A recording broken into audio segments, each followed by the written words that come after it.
नमस्कार दोस्तों, मैं प्रिया प्रयास क्लासेस में आपका स्वागत करती हूँ। हमारे पिछले वीडियो में हमने पंचमी विभक्ति से संबंधित कुछ सूत्रों के बारे में जाना था। आज हम जानेंगे षष्ठी विभक्ति से संबंधित सूत्रों के प्रमुख सूत्रों के बारे में। तो सबसे पहला सूत्र है षष्ठी शेषे। कर्ता, कर्म, करण, संप्रदान, अधिकरण, कारकों में तथा प्रातिपदिक कार्थ में विभक्तियों का विधान कर चुके हैं। इसके अतिरिक्त जो बच गया है वो वही शेष है। इसका भाव यह हुआ कि कर्ता, कर्म, करण, संप्रदाय, अधिकरण इन विभक्तियों को छोड़कर जितने भी शब्द होते हैं उनमें हमारी षष्ठी विभक्ति होती है।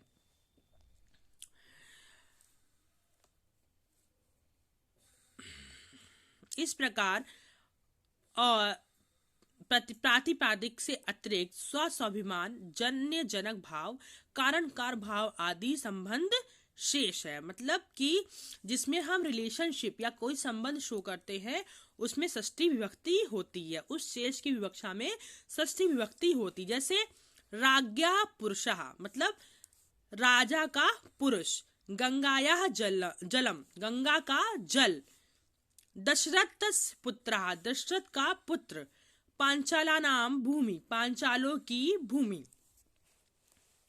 षष्ठी हेतु प्रयोगे यदि हेतु शब्द का प्रयोग हो तथा कारणता प्रकट करनी हो तो षष्ठी विभक्ति होती है। जैसे अन्नस्य हेतुर्वसति, अन्न के लिए बसता है। सा धनस्य हेतु सेवते, वह धन के हेतु सेवा करता है। जहां पर हेतु शब्द का जिन वाक्यों में प्रयोग होता है वहां पे हम षष्ठी विभक्ति का प्रयोग करते हैं। ज्ञानेन निमित्तेन हरि सेव्या, ज्ञान के लिए हरि की सेवा करनी चाहिए। अगला सूत्र है वर्तमान अर्थ कतस्य च वर्तमाने। वर्तमान अर्थ में प्रयोग होने वाले कत प्रत्यय के योग में षष्ठी विभक्ति होती है। जिन शब्दों में कट प्रत्यय लगा होता है और उनका अर्थ जो होता है वर्तमान में हो तो उनमें क्या होता है, षष्ठी विभक्ति होती है। जैसे राज्ञाम पूजिता विद्वान, वह विद्वान जो राजाओं के द्वारा पूजा जाता है। सर्वेषाम आदृतः गुरु, वह गुरु जिसका सब आदर करते हैं।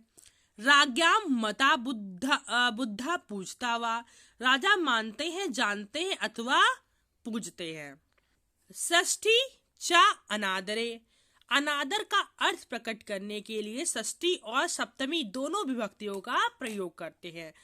जिन वाक्यों में जो होता है हम अनादर किसी चीज के प्रति प्रकट करते हैं तो उसमें षष्ठी और सप्तमी दोनों विभक्ति का प्रयोग होता है। जैसे बालका नाम चंदना दुष्टा, बालकों में चंदन दुष्ट है। खगा नाम काका धूर्ता, पक्षियों में कौवा धूर्त है। रुद्रता पुत्र से पिता वनम गता, रोते हुए पुत्र को छोड़कर पिता वन गया। इन सभी वाक्यों में हम देखते हैं उपेक्षा की जा रही, यानी कि अनादर करके हम अनादर कर रहे हैं। तो यहाँ पे हमने षष्ठी च अनादरे से षष्ठी विभक्ति का प्रयोग किया गया है।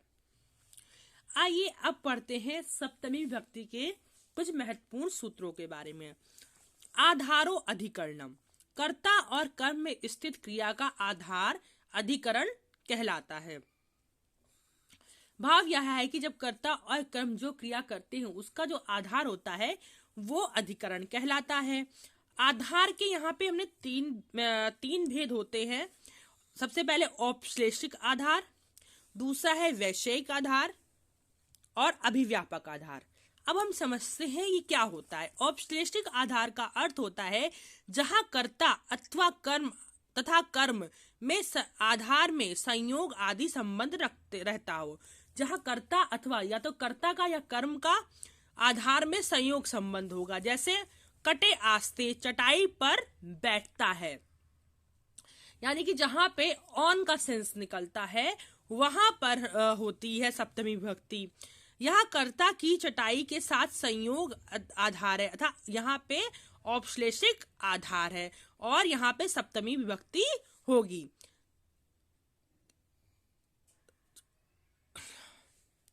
वैश्विक आधार क्या होता है? विषयता के संबंध से होने वाला आधार वैश्विक आधार कहलाता है। विषयता मतलब जब हम कोई चिंतन वाली बात होती है या कोई हम मेंटल चीज, इंटेलेक्चुअल चीज होती है, रिलेशन होता है किसी चीज से, वहां पे वैश्विक आधार होता है। जैसे मोक्षे इच्छा अस्ति, मोक्ष में इच्छा है, यह मोक्ष इच्छा का विषय है, अतः यह वैश्विक आधार है। इसकी अधिकरण संज्ञा होकर इसमें सप्तमी विभक्ति होती है। अभिव्यापक वह आधार है जिसमें कोई वस्तु समस्त अवयवों में व्याप्त रहती है, मतलब एक गुण जो होगा वो समस्त वस्तुओं में होगा, उसको हम कहते हैं अभिव्यापक।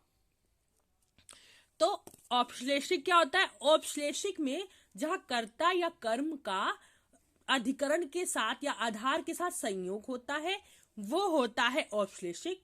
विषय जहां पे हम चिंतन या बौद्धिक बात करते हैं वहां पे होता है हमारा वैश्विक आधार।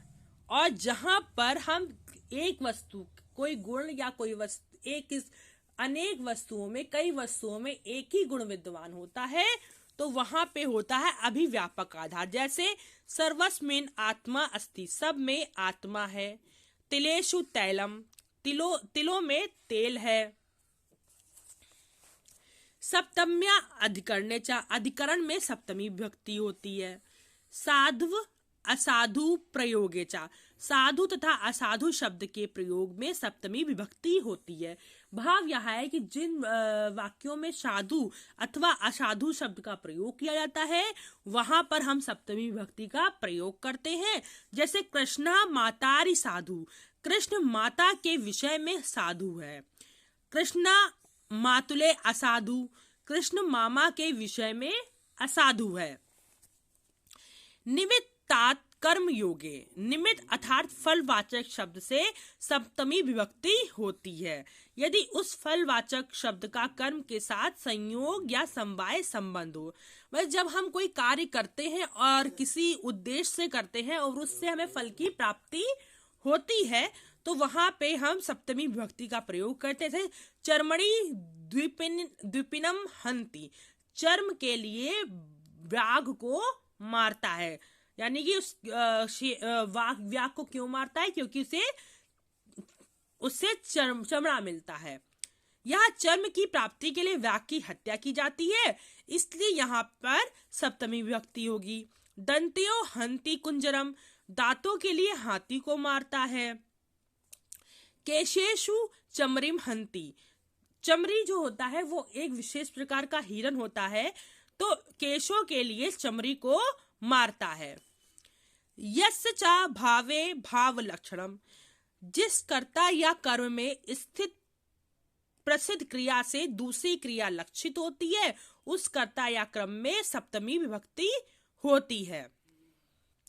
जैसे जब गोशु दुहमानासु गतः, जब गाय दूही जा रही थी तब वह गया, मतलब जब एक क्रिया हो रही होती है और उसी के साथ दूसरी क्रिया हो रही होती तो वहां पे हम सप्तमी विभक्ति का प्रयोग करते हैं। जैसे गोशु दहमनासु गता, जब गाय दूह जा रही थी तब वह गया। हमारा अगला सूत्र है यतश्च निर्धारणम, जाति गुण क्रिया तथा संज्ञा आदि की विशेषता के कारण किसी वस्तु को अपने समुदाय से पृथक करना जिसमें से निर्धारण किया था उसमें षष्ठी या सप्तमी विभक्ति होती है।